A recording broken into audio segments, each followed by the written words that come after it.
අපිට 2020 ප්‍රශ්න පත්‍රයේ 8 වෙනි ගානේ B කොටසෙන් අපිට අහලා තියෙනවා මෙන්න මේ අවසන් ඵලය හදන්නලු අපිට බෙන්සින් එකකින් ඒකත් පියවර 5කින් පියවර 5කට නොවැඩි පියවර සංඛ්‍යාවකින් මෙන්න මේ අවසන් ඵලය හදන්න කියලා කියන්නේ.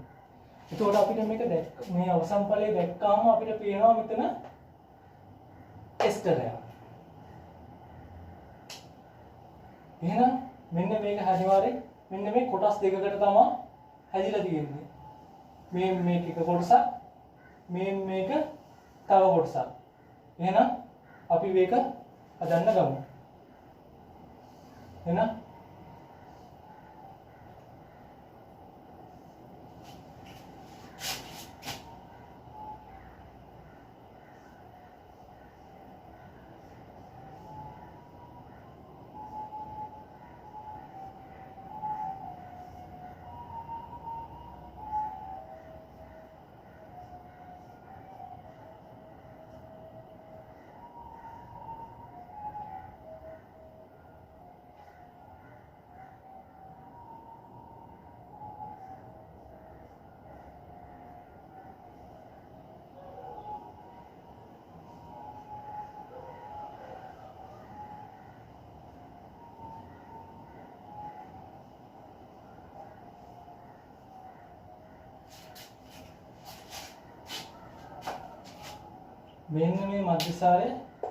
මෙන්න මේ මධ්‍යසාරයයි මෙන්න මේ අම්ල ක්ලෝරයිඩයෙන් තමයි මේ අවසන් ඵලය හැදිලා තියෙන්නේ.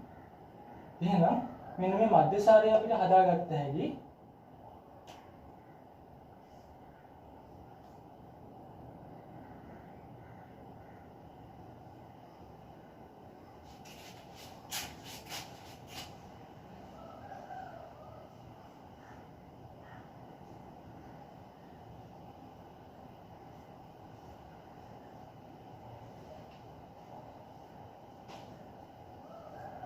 මෙන්න මේ කීටෝනි.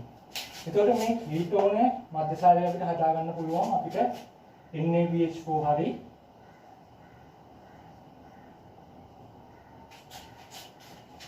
LiAlH4 ඊළීටර් මැදේ පාවිච්චි කරලා හරි අපිට මේ මධ්‍යසාරය හදා ගන්න පුළුවන් මෙන්න මේ කීටෝනි.